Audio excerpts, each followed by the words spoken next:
All right. Welcome everyone to I'm trying to look at the date, the July 15th meeting of the Redevelopment Commission. It's 4:31. We have all members of the commission here. Kiesling, Abbott, Martin, Pfefferman, Kerr. Who am I missing? Shelton. Shelton, you're staring right at me. Thank you. As well as some guests with us. Hello, BDC friends and Chief Cornman and Kat. Thanks for recording this for us today.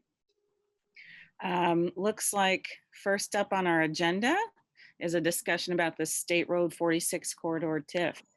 Mr. Cockrell, would you like to?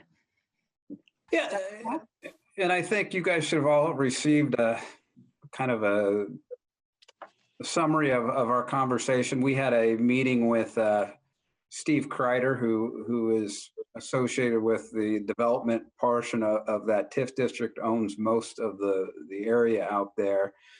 And our bond is expiring at the end of this year. Our last bond payments early next year. Looking at the foundation documents for that TIF district, it was founded in 2002 and it had a 30-year date on its length. So it should run till 2032. So we're trying to think, a lot has changed since that TIF district was established.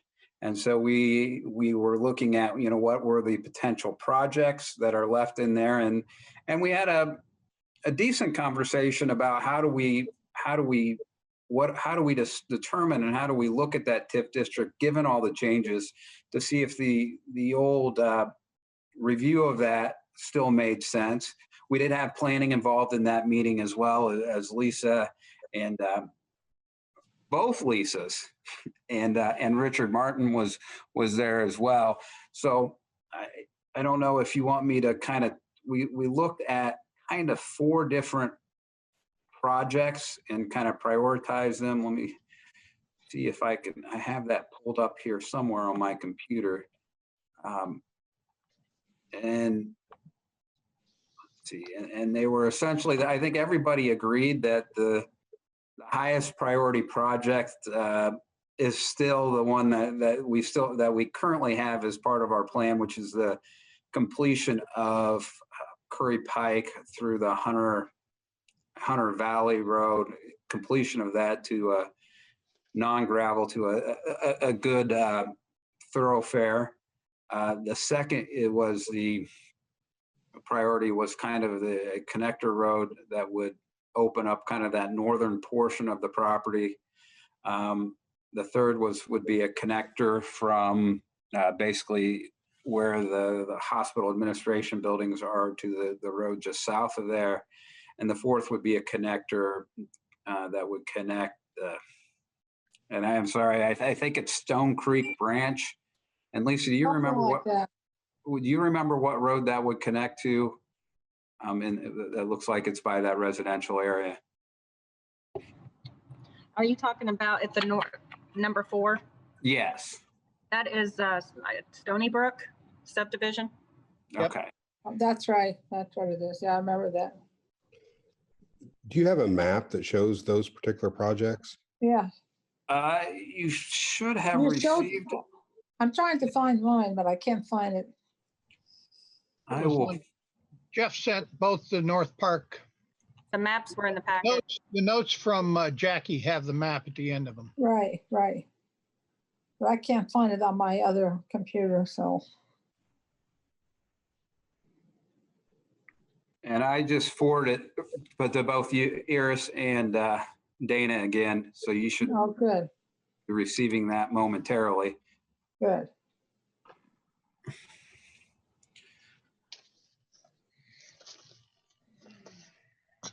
But I think in my mind, the more interesting part of the conversations of that conversation was, Steve's willingness and planning's discussion about, does the current PUD and what is currently designated to go in those areas, do they still make sense?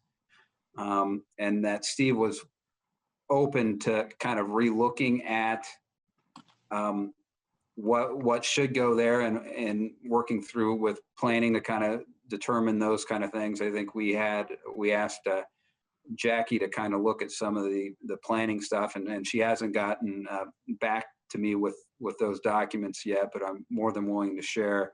And there was a conversation about a residential TIF, kind of carving a residential TIF from that current TIF district and creating a new one for residential. I forwarded an email from FSG because I talked to them afterwards, and it's going to, the law changed, so we have to look on a township by township basis as to whether the building requirements, whether the 1% over the last 3 years new construction, whether it meets those qualifications. I've gotten the numbers from the assessor as to what was the total housing. I've gotten the information from the building department, but it's not broken down by township. So I've got to figure that out. So I don't have that part of it completed. The second part is we'd have to discuss it with the school board and see if they approve of that. And so I'm glad Dana's here to kind of give us some insight on what their feelings would be and what kind of process we should use to have that discussion if this body determines to move forward with that. There was a second option, but I double checked the statute, but it would only be using a current TIF. It would only be available for 25 acres.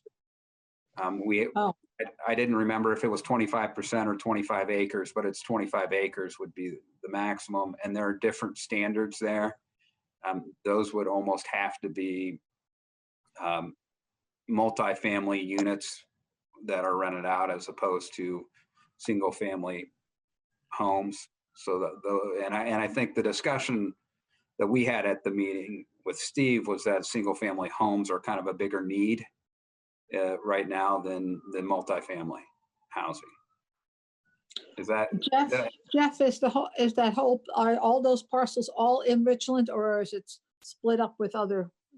I think that if you looked at the map that we sent, I think we were looking in the area where it was, the number 2 is for this, and that is all in Richland. I think that's all in Richland Township. Okay. I just wasn't sure because or maybe it's half and half. I'll have to double check. I think that could be north-south line that runs through it may be the township line. Yeah. And is it in fact RBBSC, or are we into MCC district? Which school district is it in? Is the question. Did I hear you? I heard you. Okay. I wasn't sure. If I unmute, I think it's North High School. So I think that's what I was thinking too, east of. Yeah, I think around Shelburne Woods, I think it used to be the dividing line. Right. Oh, and Dana could probably answer that probably better. Just muted Dana. The boundary line, the eastern boundary line for Richland Township, I believe, I'm trying to look at the map and see which line it is on here, because I believe that it goes right through on the map, the new development area with all the unvegetated ground. I think that line that goes through there is the north-south line, and I'm trying on my little computer to see what that comes up, and I think that is, I'm not sure if that's Shelburne Lane or if that's actually Sugar Lane that Sugar Lane there. Yeah, so it's I can't remember, it's either Shelburne Lane or it's Sugar Lane that is close to the dividing line. And I think whoever said Shelburne earlier may be correct. Okay. Mike Corman looks like he knows something. Yeah. Yeah, it is actually Shelburne Drive. If you draw a line from Shelburne Drive and basically go along the power lines. Now the power lines moved at Curry Pike in 46, but you could take a straight line and you kind of see the easement all the way over. You'll notice that the new rehab hospital is actually in Bloomington Township, but the administration building for IU Health is in Richland. So that'll give you the guidelines of anything east of that location would be MCCSC. So east of Curry is in MCS. Well, not, you can't use Curry At that point, but the magical line is the easement for the power lines, which you should be able to see on a map. So yeah. Okay. Well, Yeah, we're not sure about the North Park part. We know what it's true of whatever it is south of there, but North Park is not as clear, I think. We need to find out what the dividing lines are. In my memory from the, and again, we'll have to confirm this, from the Ernest Health conversation, because we looked at this, was if you look at the map, that kind of north-south line, that if you look at kind of the, where, if you know where the Ernest Health, that north-south line there, I think anything west of that is Richland and east is Bloomington Township. Okay. you are correct. Right, the line that divides the area that's currently under construction is the township line, I believe. Yes. So next steps, just in terms of continuing discussions or explorations, where does that stand, Jeff? Sounds like there would definitely need to be some analysis by township, and then identifying the right school board to talk to, and continue. I think once we get the numbers from each township as far as housing and see if they qualify, assuming one does and the other doesn't, that'll help with an answer. If they both do, I think it may be a good idea to sit back down with Steve to know which school board, or do we need to approach them both, or one or the other, to kind of figure out what areas we want. Because right now that circle, if you look at that 2 in the circle around it, I think that is in both school districts. I think, you know, anything west of is one, and anything east of that line is a different one. So we probably need to define the area a little bit better. We clearly weren't thinking about township lines when we had our meeting, but maybe now that we know some of these other things, I think it may be a good idea to kind of have another meeting once. And I think we need to get the information that we asked Jackie to pull together for us, and have another conversation like we had with Steve before, to kind of see what the thoughts were on that. It sounds to me like the RDC is interested in that kind of an idea and looking at that kind of a concept. So as long as you guys are interested in it, we'll keep moving forward. I think we probably need to be talking with the appropriate school board or school boards sooner rather than later, to kind of see what kind of concerns they would have and how this would affect them, to see where they're at. I think that's probably good. I think they're going to have a conversation amongst themselves to kind of, with whatever information we have, to get it going. I think the other aspect of the questions we got from FSG were along the lines, well, how dense is it going to be? i.e., is it going to, what kind of assessed value we could expect out of it for revenue generation for any kind of TIF like that? I think that's going to be part of that conversation. I suspect that if we are talking about single family homes and not some kind of multi-family units, your assessed value isn't going to generate as much increment, which would have to be part of the conversation. You know, if it's only going to generate this amount of increment, what does that mean versus if we're going to generate that amount? You know, those are all kind of question marks at this point. But I think the two important steps are determining, which school is affected by what we're thinking about doing. And two, and that will depend on what township, and then looking at that township to make sure it would qualify based upon the 1% of new home constructions over the last 3 years. Yeah. Well, I think we definitely need to determine the township lines because we need to talk to the townships too, because they're going to be affected by it too. Well, it seems to me we would need to talk very seriously about, do we really want to put residential there or not? Right. I mean, Good point. The place should have a great future now if we did put some more roads in, with I-69 being done, with 46 being upgraded. I'd be interested to see what Jen has to say in Clark at the BEDC. How much, That'd be helpful. we've got limited land around here. This is semi-flat, or at least part of it is. So, how do we really want to put houses there? I don't know. It's just something I think we ought to think about. And on the And I map, think I can see it number 1, but I cannot see any other. I can't see the 2. I still don't know what area you guys are talking about. There's another map that he had out before, so. I think we need There's to, actually on Lisa? areas like number 2, there's already a stub built off 46. I don't Right. know, just south of Arlington Road. So if you're in that vicinity, that's kind of where 2 would connect to that existing stub. Lisa Abbott, you had a comment. I have Yeah. a comment and then I have to go. So I think we need to think about housing because we hear from our employers that they have no place for employees that they're trying to attract to live.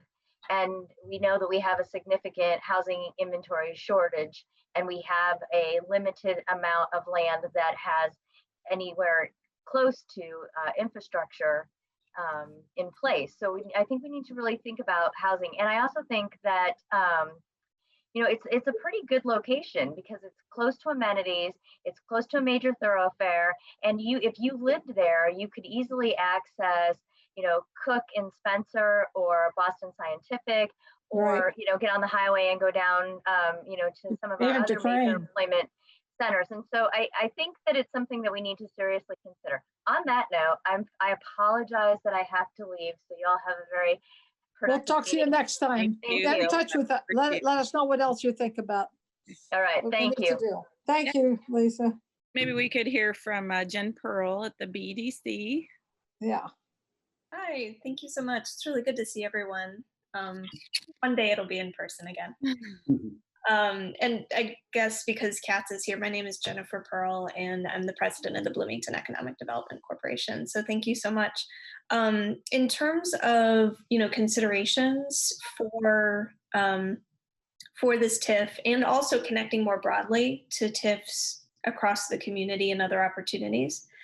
This location is a strategic bridge to Ellettsville. Ellettsville is growing. As mentioned, its proximity to I-69. It's giving us connectivity north to Indy for folks that work up in Indy. And then also connectivity, we have several thousand people that live in this community that travel down to Crane. And more collaboration is happening with Crane between Indiana University and some of the contractors.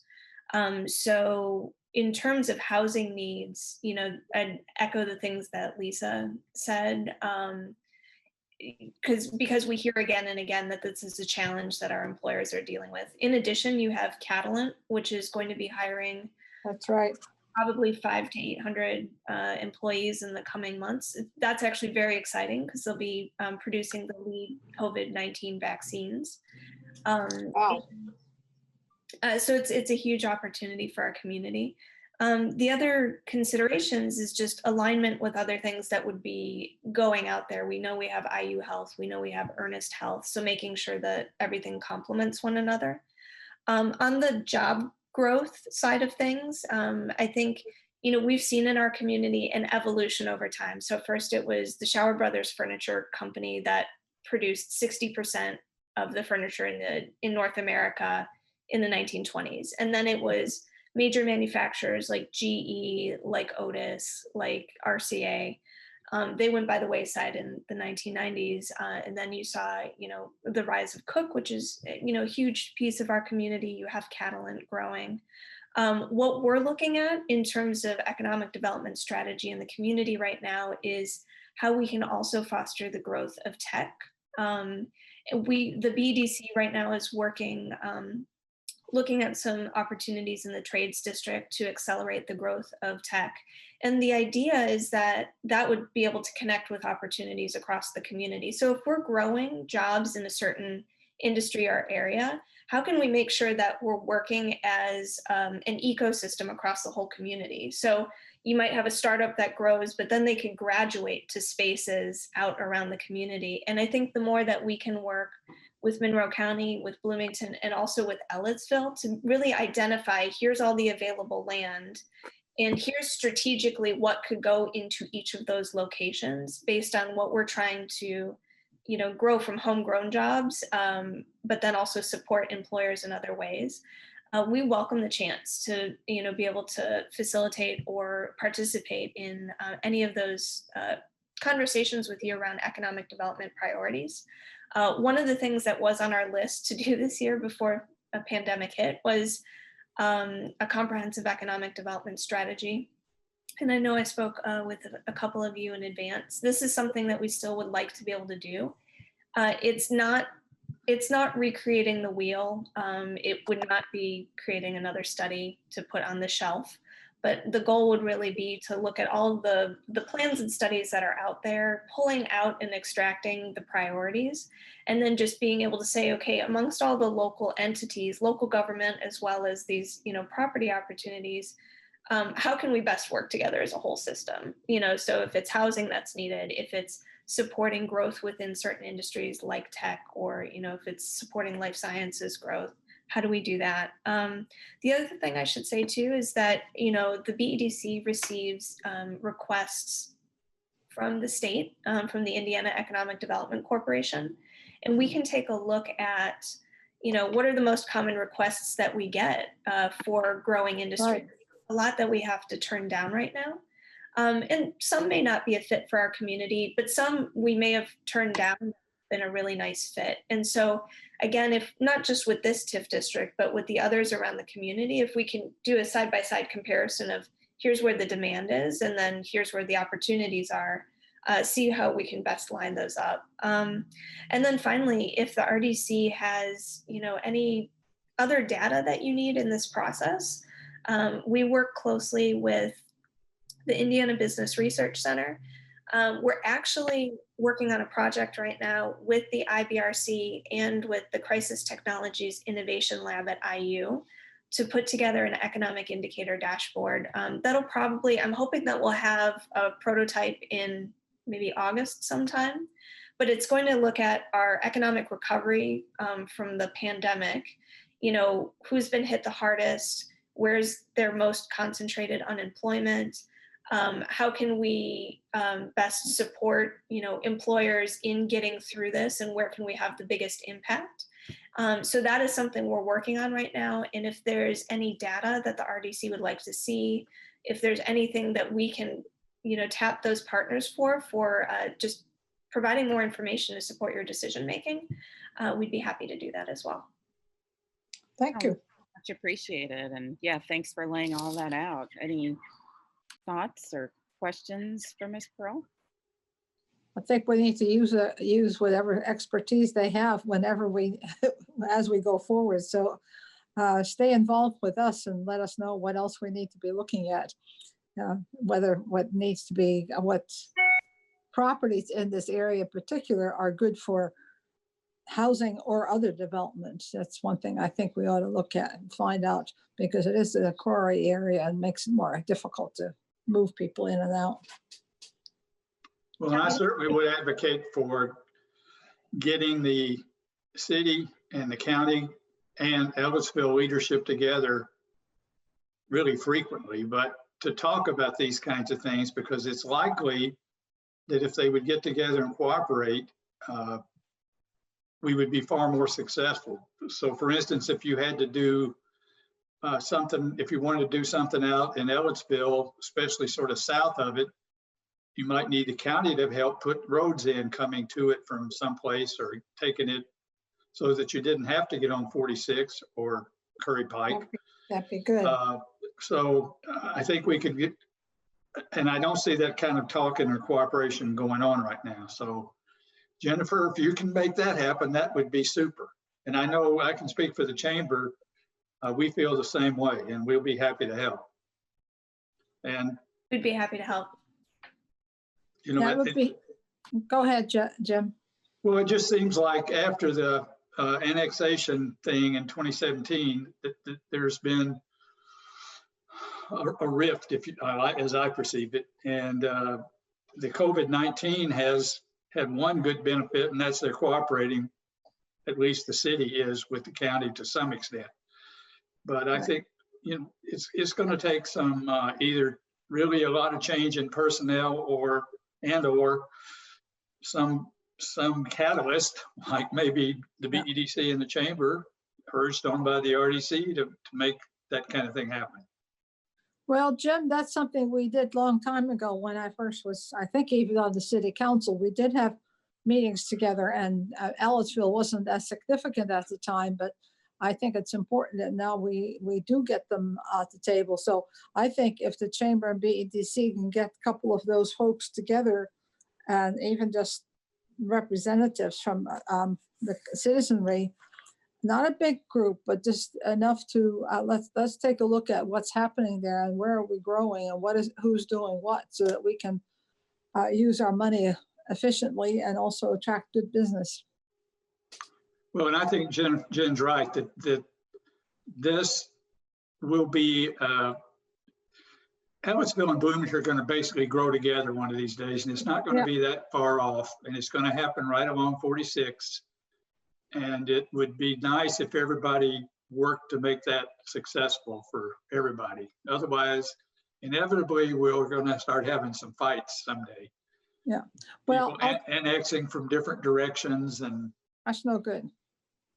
No, but I think when I was still in the city council, we used to have the chamber gathered a couple of the leadership together, not on a quorum basis, but on a sub-quorum basis, to talk about where are we going, what's happening, and how can we make use of those areas that have open space and maybe potential, and maybe also have some potential for connectivity in terms of roads and utilities. So I think if we can get the chamber and the BEDC to put something together, I think that would be a starting place. I think that would help. And it shouldn't be a great big group, but enough that we need to look at where where's the growth, and BEDC certainly knows what's coming down the pike, so that would be helpful. I think we need to get it done. well, I know it doesn't involve the TIFs, but for there to be much housing growth out in the county, they're going to have sewer. That's right. So that's a place the city ought to be talking to them, and or talking to Ellisville. So. And is there no current format where all of these groups come together right now to discuss growth in our region? There's nothing formal in place right now. Not that I'm aware of. Wait a minute. Oh, Okay. yeah. Richard. Let me get in here. We have a comprehensive plan for the city. I was just going to say that. The plan for the county. They actually fit together very well. Mm-hmm. I mean, nothing that you've just said hasn't been considered in the past. Okay. Let's not try and reinvent a wheel that we've already been over various times. What we need to do is to look at those plans and see how best to implement those plans that already exist. We don't need a new plan. Well, thank you. That's what The plans that you we've needed got. to speak up and say that. Yeah. I was just about to say that, so thank you. And they're not easily done. I mean, the problem in North Park was a change in the economic status of the world in 2008. And it made a world of difference there because the bottom just fell out of any opportunity to develop. We're starting to see that come back again. I know Steve is working as hard as he can to find quality opportunities there for the community. I know he's rejected a few. We've rejected a few as a community that didn't fit that plan very well. I mean, we have plans. We just need to execute on those plans. And I think that's, people seem to want to make new plans all the time, but what we need is execution on the plans that we've already got. That's And- my soapbox. Thank you. Thank you. May I also piggyback on that as well?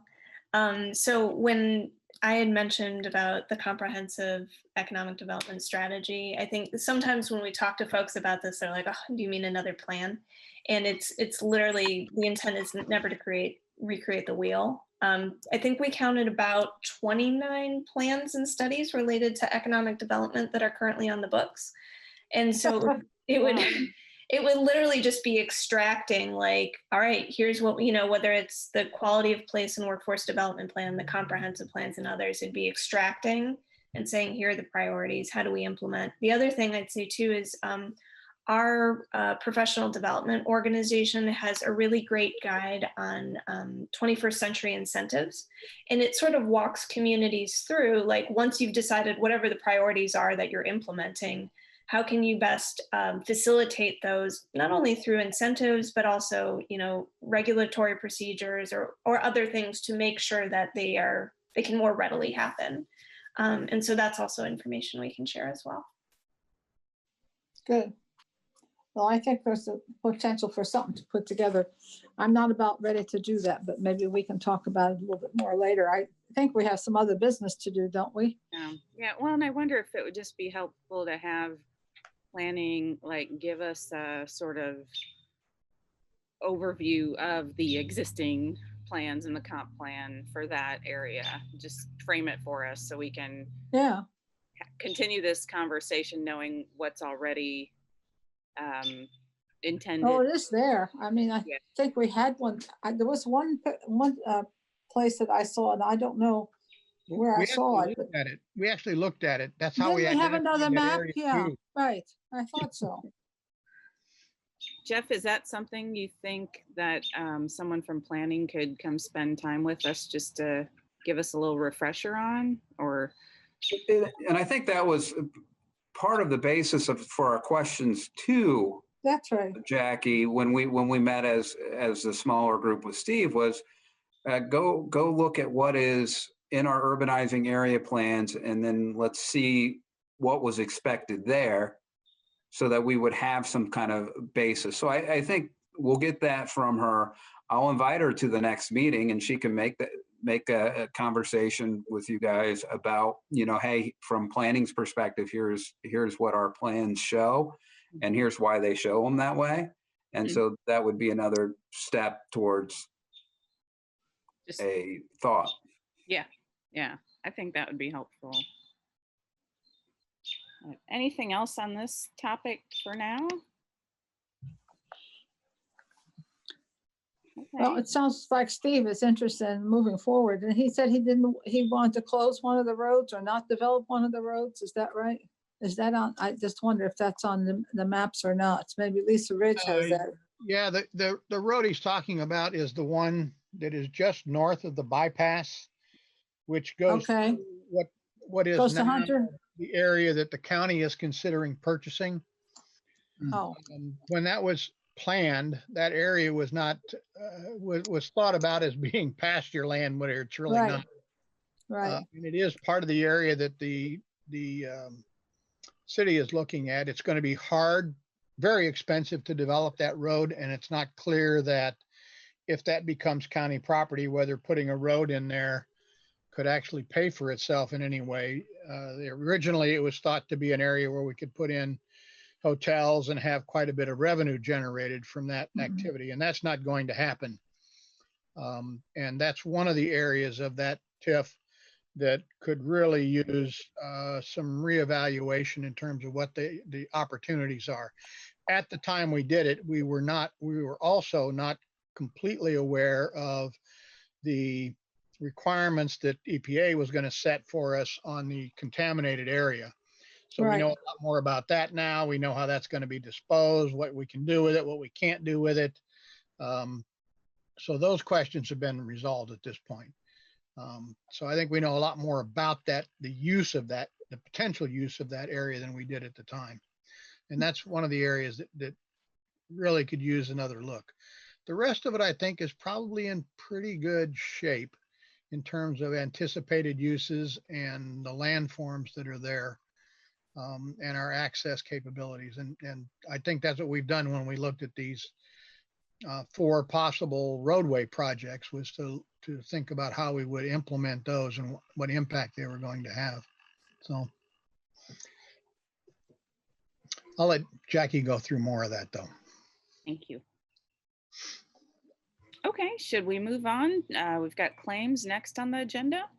Yep. Thank you for the clarification on the claims, Jeff. I looked at that and I said, wait a minute, haven't we seen that before? And Richard, you're the one I exactly mentioned today that I needed to be right to Suzanne, because I said, Richard's going to catch all this. Yes. I don't know if you have, do we have something to display, or you want me to just read them off, or you want to read them off, Jeff? Yeah, he can show it. He did before. How about I just read them off? Okay. Because I think that's simpler than trying to have me figure out how to do the screen share and all that. So I'll read off the claims. The first one is for Kreider and Kreider for Profile Parkway. It's $284,158.30. The second is for Smith Brehob, and I think this is for the Hart Strait Road Connector, of $1,232. The next one is DLZ for the Profile Parkway, which is $18,495. The other is DLZ for the Vernal Pike extension of $5,600. And then the last 4 are our bond payments. The first 3 are to Old National Bank. The first one is for the 2015 bonds for $98,911.25. The second is for the 2013 bonds for $182,150. The third is for the 2020 bond, which is $267,210.33. And the final one is to North Park LLC for the State Road 46 corridor bond of $106,652.12. I would just note that that last one is essentially all the cash we have in that fund minus $5,000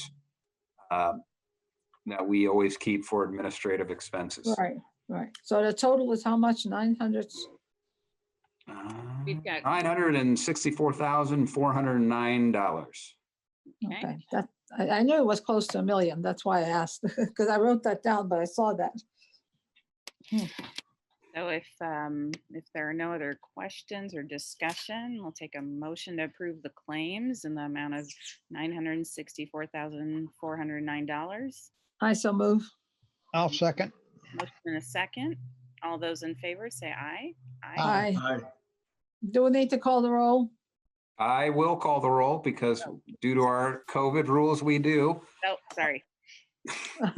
That's why I asked. Commissioner Shelton, Yes. Commissioner Pfefferman, Yes.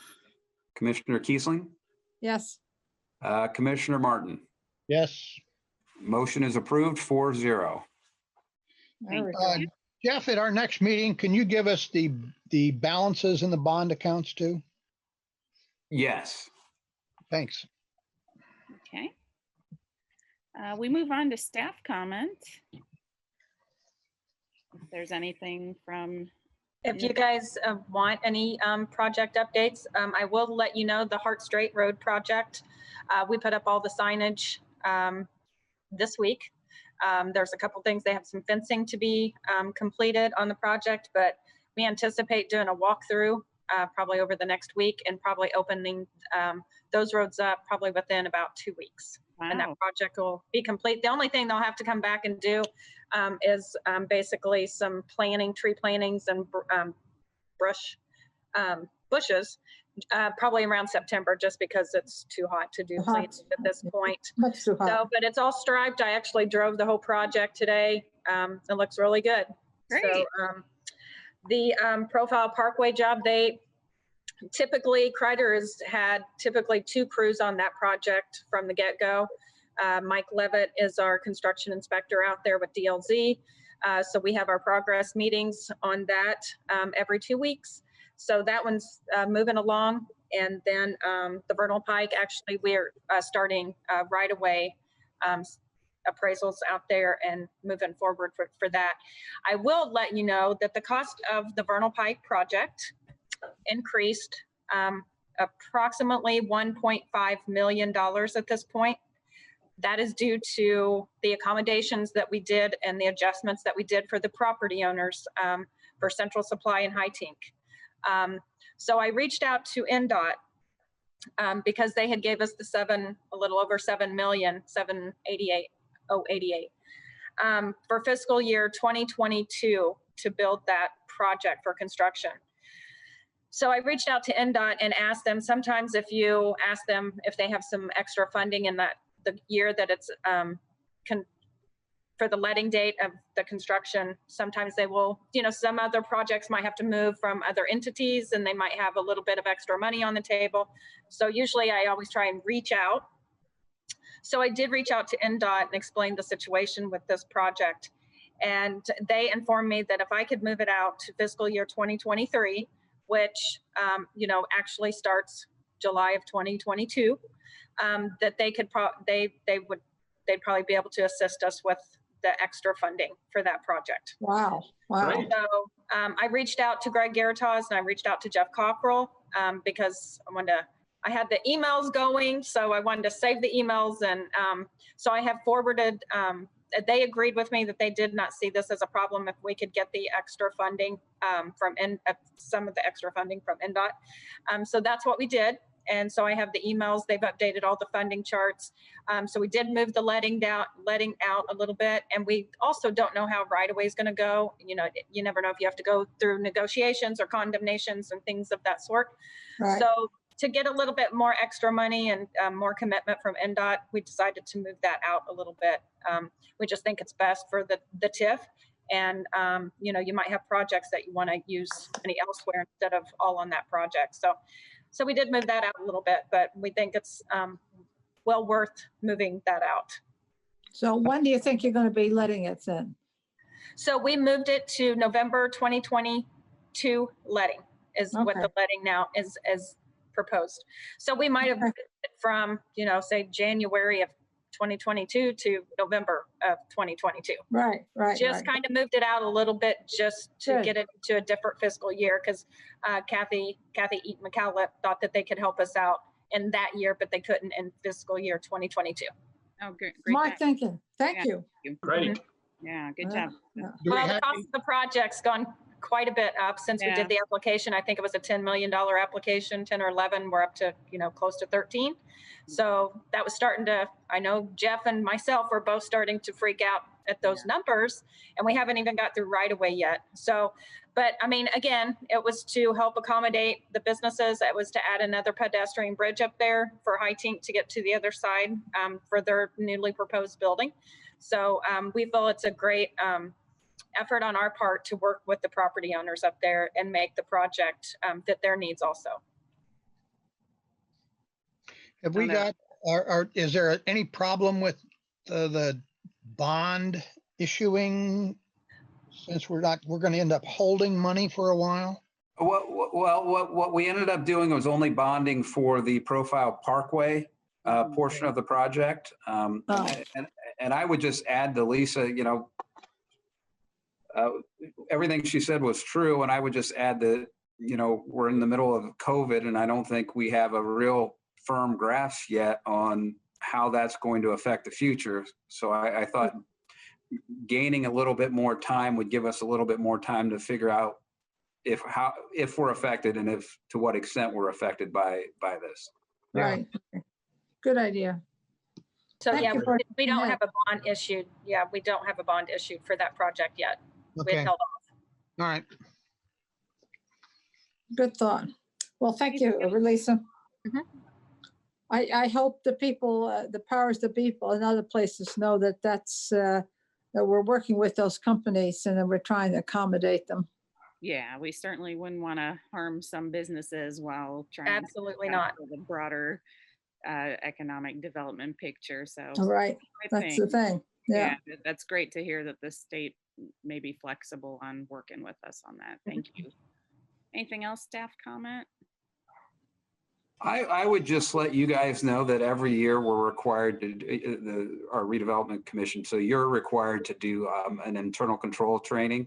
I Right. think I'm working with Brianne Gregory to try to get that scheduled to be done actually during a meeting and having a presentation made for you, as opposed to, I think in the past I've watched the same video like 5 times, and after Yes. the first time, it loses its helpfulness. So we're going Make to an try to, update, it would be nice. well, we're going to try to, we're going to work together to try to get you guys a training. I expect it to be probably 15 to 20-minute training, That's fine. kind of maybe be more on point with what your duties and what you guys actually do are. So we're going to try to do that at either the August or September meeting. Okay, Just kind of something to look forward to in the future. great. Thank you. We'll look forward to that, those SBA trainings. Look forward to that, my eye. It'll be better than watching that video. I guarantee that. What do you mean? I turn the video on. I don't necessarily watch it. Right, or Oh, listen all the This way. is being recorded. They should understand that stuff has marginal utility after the first time. All right, we'll look forward to taking it very seriously. Well, let us know as soon as you schedule it so that we can plan all to be available at the same time. That would be helpful. Well, I was planning on just putting it as an agenda item on one of your regular Yeah. agenda Well, that's meetings. fine, but let us know which one if we want to do something different that Okay. day. All right. All right, we'll move on to commissioners' comment. If there's anything from my colleagues. Nope, I think we're in good shape. I think didn't have anything in particular. The only thing I did notice was in the one bond issue where we were paying so little on the principal and so much in the interest. And I went back and looked at the schedule, and we bring up the principal payment in another year or so, Oh, something more reasonable. And I think that was done to make sure that we had funds coming in. right. We may need to make sure that since we do have that big jump occurring in a future year, that we're on track to have funds available for it. So instead of 35,000, we go to 100 and something. So Yeah. Thank you. that was the only thing I saw that piqued my interest. I didn't have anything necessarily, but I should ask if anyone from the public had anything else that we didn't get to. Okay, if not, Hey, do you think we could get Cook to come and tell us how things are going on that TIF? Since it's not roads, we don't get any kind of input on how it's going. That'd be good, yeah. I have Well, not been out that way. What, Lisa? I don't want to speak on behalf of Cook. I just, from what I understand, it's been halted as a project for now. yeah. Yeah, So maybe we'll revisit that in a few months. Yeah, they have other things they've been having to do. Yeah. Okay. Well, it's good seeing everyone's faces here, and if nothing else, take a motion to adjourn. So moved. Bye. All right, we're adjourned. All right. Bye all. Have a good evening. Bye. Bye-bye.